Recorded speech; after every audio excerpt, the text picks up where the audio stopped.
जीवन में भक्ति और सुख समृद्धि कैसे आए, इसकी जानकारी देने वाले उज्जैन के पूज्य संत बाबा उमाकांत जी महाराज जी ने दिनांक 19 अक्टूबर 2019 को रामलीला मैदान नई दिल्ली में अपने सत्संग संदेश में कहा, कुछ कर्म अनजाने में भी बन जाते हैं, तो इसकी जानकारी कैसे हो। अच्छा क्या है, बुरा क्या है, इसकी जानकारी के लिए ही तो सत्संग बनाया गया कि सत्संग सुनते रहो।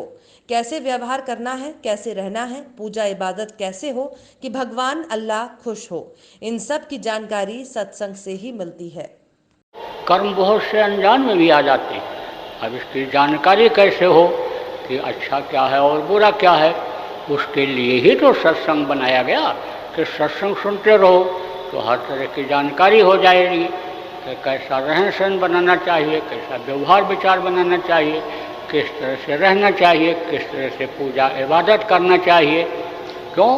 क्योंकि पूजा इबादत भी करते हुए और देवता खुश नहीं हुए, वो अल्लाह ताला पाक परवरदिगार अन खुश अगर नहीं हुआ, उनको कबीर साहब ने क्या अन फरमाया, कारें गौ राह न पाई, हिंदू अपन करे हिंदुआई गागल छुअन न दे, और वैश्य कह रहे पान लोटई देखो हिंदुआई, अरे गौ राह न पाई।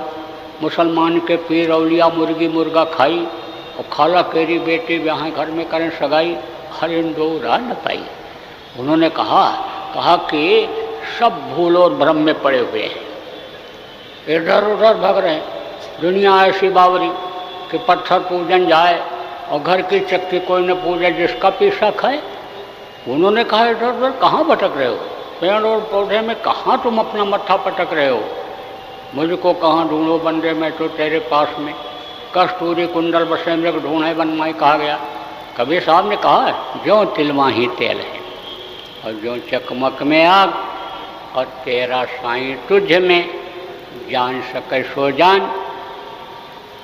यही बात फकीरों ने भी कहा, कबीर साहब ने मुसलमानों के लिए भी कहा कि कंकड़ पत्थर जोड़ कर और मस्जिद लई बनाए, और तापर मुल्ला बाग दे क्या बहरा हुआ खुदा है, क्या वो खुदा बहरा नहीं सुनता है। वो स्वामी जी ने कहा हर व्यापक सर्वत्र समाना और प्रेम से प्रकट कुएं में जाना, सारी खिलकत उसी खुदा की है। अब तुम्हारे आँख के सामने जिसको देखता देख, जिससे खुदा देखा जाता है, उस पर पड़ गया पर्दा, जैसे कोई काला चश्मा लगा करके और सूरज को देखे तो कहेगा सूरज काला है। ऐसे ही लोगों ने कह दिया कि अने खुदा तो मिल ही नहीं सकता है, भगवान का दर्शन हो ही नहीं सकता है। लेकिन जिन लोगों ने देखा, जिन लोगों ने उनकी गैबी आवाज़ को सुना, अनहद वेद वाणी को सुना, वो कैसे झूठा कर सकते हो आप। ये जो वेद पुराण कुरान है, बाइबल, ये जो फकीर संत छोड़ करके गए, आप ये समझो कि या तो आप उसको समझ नहीं पाते हो, और या तो समझते हुए भी आप इंद्रियों के भोग में मस्त हो, मौत को भूले हुए हो, ये सोच रहे हो हमेशा ज़िंदगी भर यहीं रहेंगे दुनिया में, दुनिया की चीज़ों को ही इकट्ठा करने में लगे हुए हो।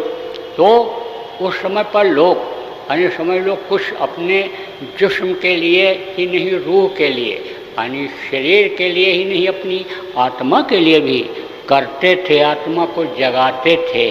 तो कैसे करते थे? आँखों में आँखें डाल करके साधना करते थे। तो आँखों से जब रेंज निकलती थी तो वो मूर्तियों के आँखों पर टकराती थी, और टकरा करके फिर एक बिंदु बन जाता था, और बिंदु बन जाता था, वो फटता था, तो कॉरिडोर के सफ़र उनकी हो जाती थी। लेकिन ऐसा कम हुआ। संत मत जब चला, संतों ने ये साधना जब बताई तो उन्होंने घर में ही बैठ करके करने के लिए कहा, और आँख बंद करके, यानी समझ लो ध्यान लगाने के लिए बताया कि आँखों के अंदर से जब रेंज निकलेगी, एक जगह पर दृष्टि को टिकाओगे तो आँखों की पुतलियाँ चमकीली हैं, उस पर टकराएंगी, और टकरा करके वो एक जगह इकट्ठा हो जाएंगी, और फिर बिंदु बन जाएगा। जैसे सूरज निकला है, सूरज की किरणें फैली हुई हैं, जब फैली हुई रहती हैं उतनी गर्मी नहीं महसूस होती है, और किरणों को जब इकट्ठा कर लिया जाता है, वो आछी शीशा होता है, और उस पर जब सूरज की किरणें इकट्ठा कर ली जाती हैं तो नीचे कपड़ा कागज़ कुछ भी लगा दो, जल जाता है वो। ऐसे ही यानी दृष्टि के साधना जब बताई जाती है तो दृष्टि को एक जगह पर टिकाने के लिए बताया जाता है। तो मोटी बात आप ये समझो कि इसी तरह से यानी समझ लो कि द्वापर भी चला गया, 1000 वर्ष की उम्र चली गई, और जीवात्मा इस शरीर को छोड़ करके एक यानी समझ लो कि यानी छोटे यानी समझ लो कि तिनके के बराबर भी आगे, बाल के बराबर भी आगे नहीं बढ़ पाई। तब तक आपका आ गया ये कलयुग। तो कलयुग में बहुत मलिनता आई और कर्मों का फल लोगों को मिलने लग गया, तो लोग नरकों में जाने लग गए और सकल जीवों में उपजाया और सब पर मोर बराबर लाया। इस धरती पर जितने भी जीव हैं सब उसी मालिक के हैं, जिसको आपने सर्वशक्तिमान परमात्मा कहा, किसी ने अल्लाह ताला पाक परवरदिगार कहा, किसी ने गॉड कहा, सब उसी के हैं जितने भी हैं। उसने न हिंदू बनाया, न मुसलमान बनाया, न सिख बनाया, न ईसाई बनाया, उसने इंसान बनाया। सब के अंदर जीवात्मा एक जैसी है। तो अब आप इस बात को समझो कि जब ये रूहों को निजात के बजाय जब ये दोज़ख में जाने लगी, जब नरकों में जीवात्माएँ जाने लगी और जब इनके ऊपर मार पड़ने लगी और जब चिल्लाई, तब उस मालिक को दया आ गई है, क्योंकि उसका नाम दीन बंधु है, दीनानाथ है, गरीब परवर उसका नाम है।